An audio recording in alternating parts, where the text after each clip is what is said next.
When I finally got into a ballet company, listen, I did not know how many dancers got the parts that they got because they asked for them.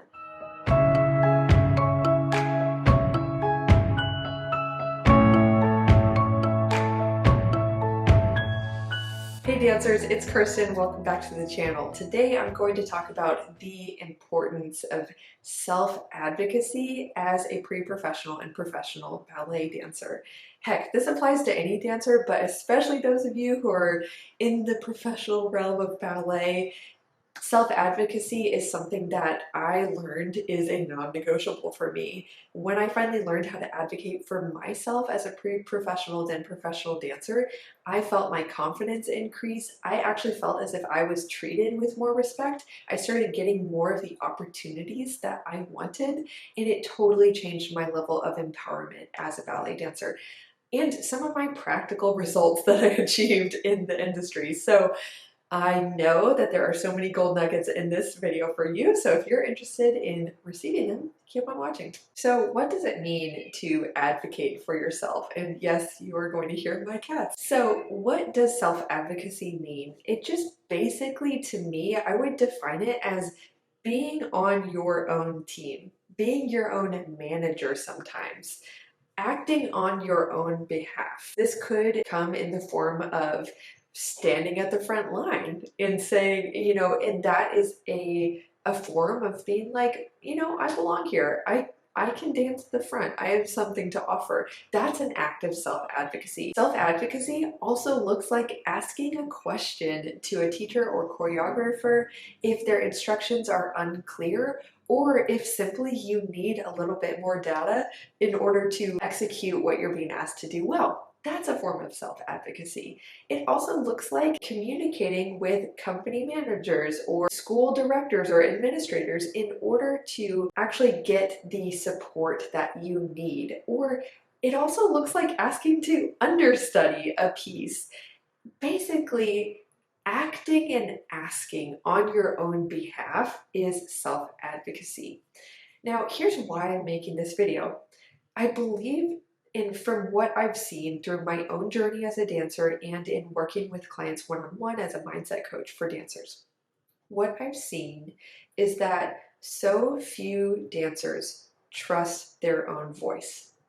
And actually this video is inspired by a conversation I had in the car with a really good friend. And he just asked the best questions. Shout out to you, Oliver, if you're watching, you're the best. I was sharing something about ballet and he asked, what do you want for dancers in the ballet industry? Like, what do you think is missing that you want more of there?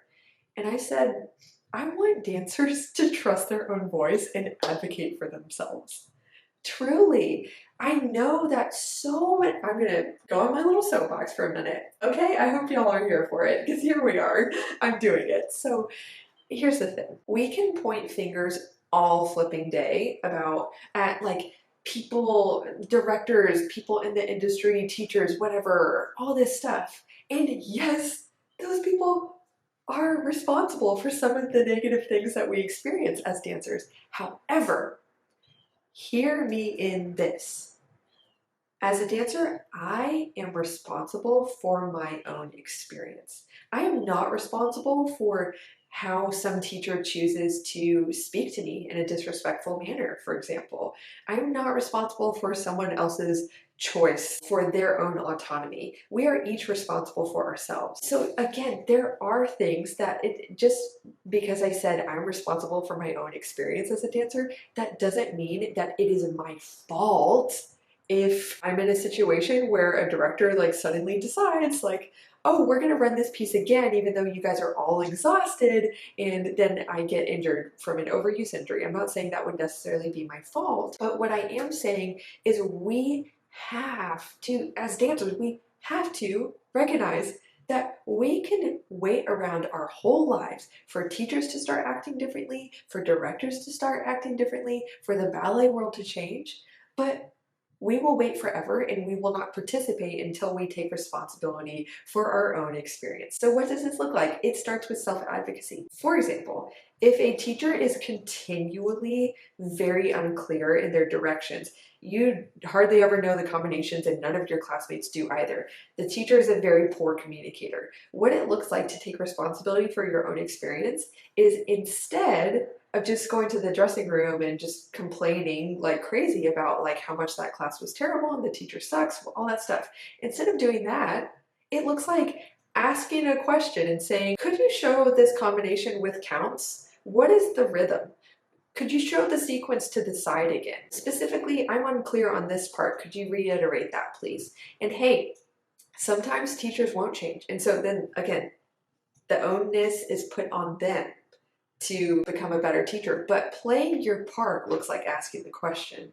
Playing your part might look like then going to the school administrator and being like, hey, I need to talk to you about this teacher. It's very ineffective the way that they're actually teaching. So could there be potential consequences for this? Like maybe then the teacher gets offended that you ask.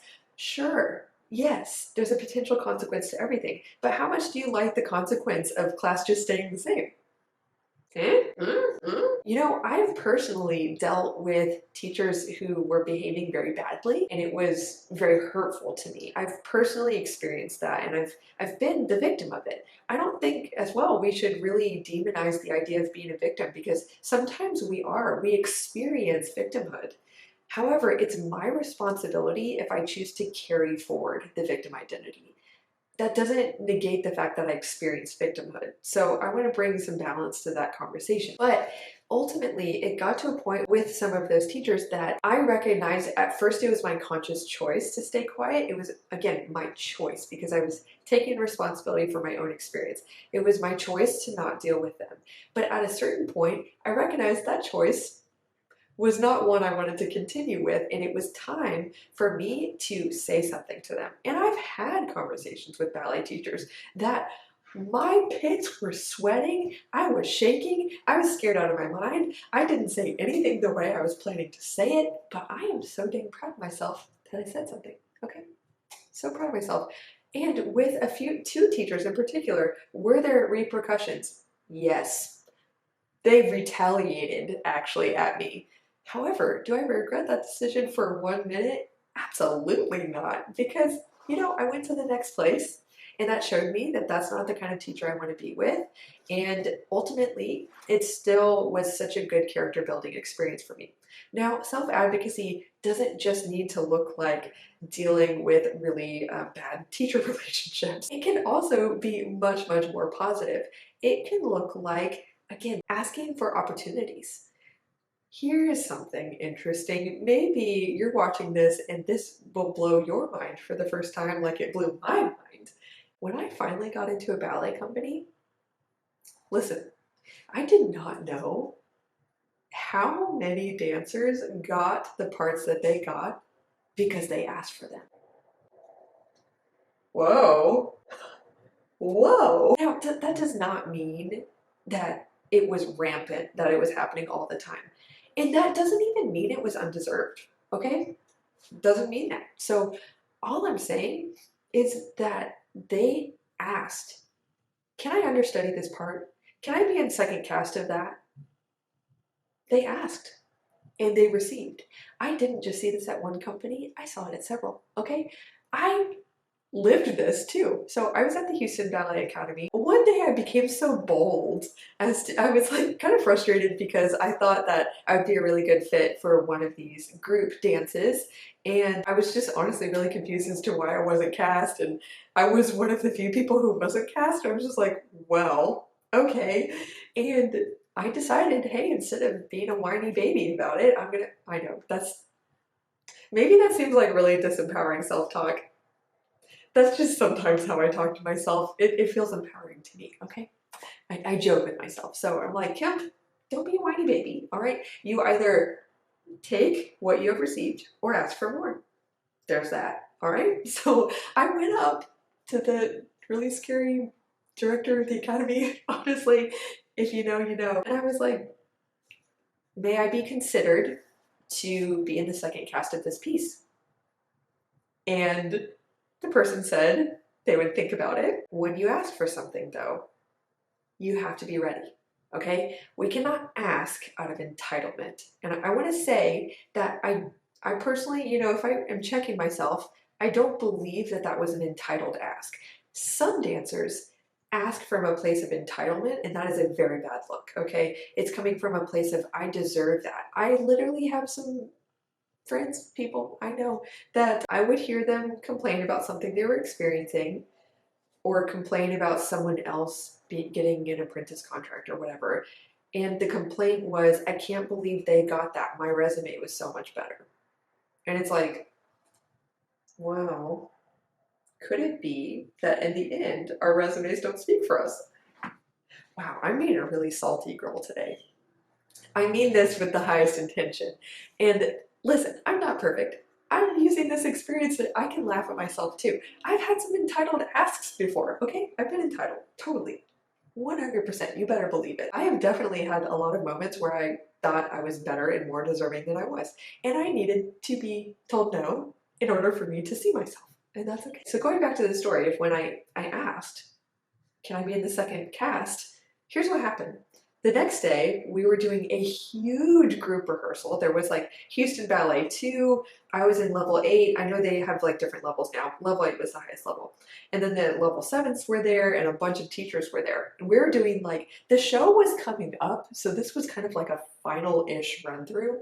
And the director person goes in his accent, again, if you know, you know, okay, he basically, the music is about to turn on for this dance that I asked to be in, and I'm thinking, well, I don't know what's going to happen.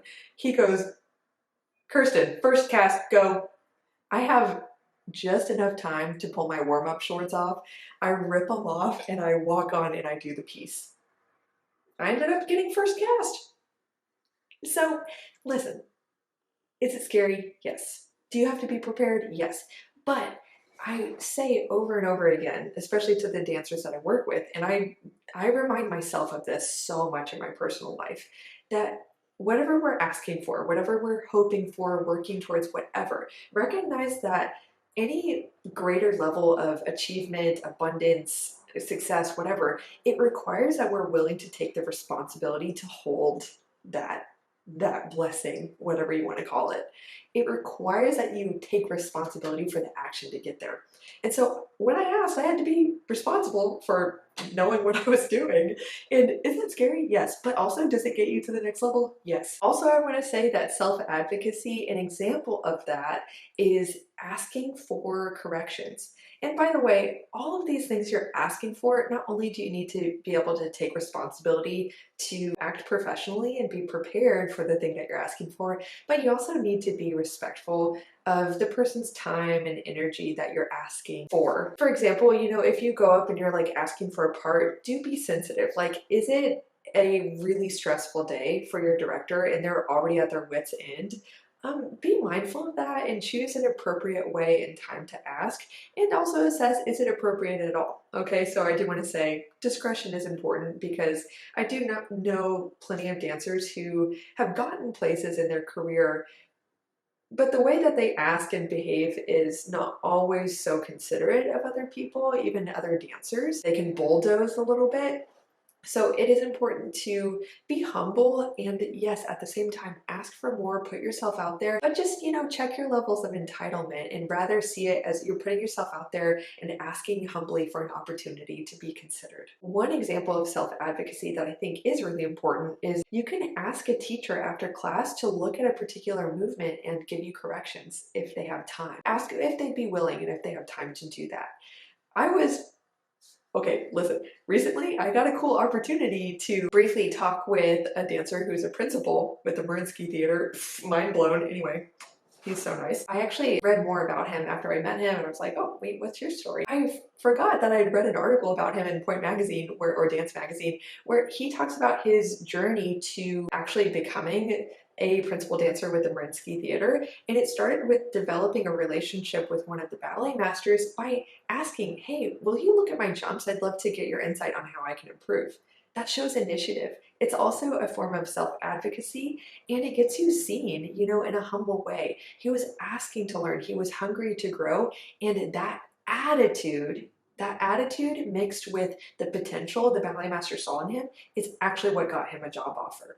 It's not that he was already perfect. And this goes for, I think, everyone at all levels. Another example of self-advocacy is I learned this from one of my friends who actually has really hustled. Like, she moved to New York, she made the leap from getting actually really good offers in ballet companies to deciding to stay in New York, and she did modeling, and then she did an off-Broadway show and all this stuff. And one thing that I really learned from watching her is that she was a very good and persistent communicator. She would follow up with ballet companies after the audition, thank them for the class, be very brief and respectful of their time, but I didn't even know one could do this. She asked for, because she did make it to the final round and she knew that the directors did see her and they had a little connection, she asked for what they're looking for in the company. And I believe she also asked if for any notes, like any corrections, just briefly so she can know what to work on. And just, opening the door to see if there would be further opportunities. What she did, and she did that consistently in different ways with all sorts of different companies. And what that did for her is it built relationships. It made her memorable. She was always respectful of others' time, but she put herself out there. And what is so cool is that I didn't even recognize that that was something someone could do until I met her. And I want to just kind of be that person for you guys in this video and say, I never knew that people could like advocate for themselves, but in doing so, oh my goodness, the opportunities that open up. Listen, the dancers that I've seen succeed in the industry that I've known since I was a teenager, some of them, their success is not surprising. They were the prodigies. Some of them, their success is surprising because they had lots of potential, I guess. I just didn't really see it. I thought being a good dancer was all about your talent, and your talent or your technique, your ability would get you noticed, and then all these doors would open for you. But what I've been so shocked by is the amount of dancers that I know personally. And I have friends who would say the same thing about their circle. And what we notice is that people who are persistent and they advocate for themselves, they open doors for themselves in a way. Now, I guess that's not the totally accurate way to say it because it does require that a director is like, oh, yes, I do want to give you that opportunity. I do want to give you that contract. But they put themselves in the way of the door and knock on it. Let's put it that way. And that really gets dancers places. Personally, when I started practicing self-advocacy as a dancer, I felt so much more calm. Like, I can have a voice, I can trust myself, I can ask for what I need, I can ask for what I want, and I can learn to communicate in a way that builds bridges instead of burning them. I can actually open lines of communication with the people that I don't know what they're thinking, but their opinion matters. Wow, it just totally changed my feeling of autonomy, empowerment, confidence, and ease that, I do have some control or I have lots of influence over my career in ballet. And that's previously not something I felt before I started to advocate for myself. So that is all I will share today. I would love to hear what you think in the comments, and I'd also love to know, like, what is a step towards self-advocacy that you would like to take? Is it talking to a teacher? Is it sending an email, a follow-up email? Is it going to that audition, asking to understudy? What is that for you? I really love to hear in the comments. And if you're watching, also read through the comments and see if we can inspire each other to take more acts of advocacy. Be on your own team. That is what matters so, so, so much in this industry that can be kind of dog eat dog a little bit. It doesn't have to be that terrifying, but I'll just say you gotta be on your own team first. So that's it. I really hope you enjoyed this video. Thank you so much for watching. Like and subscribe if you did, and I'll see you next week. Bye.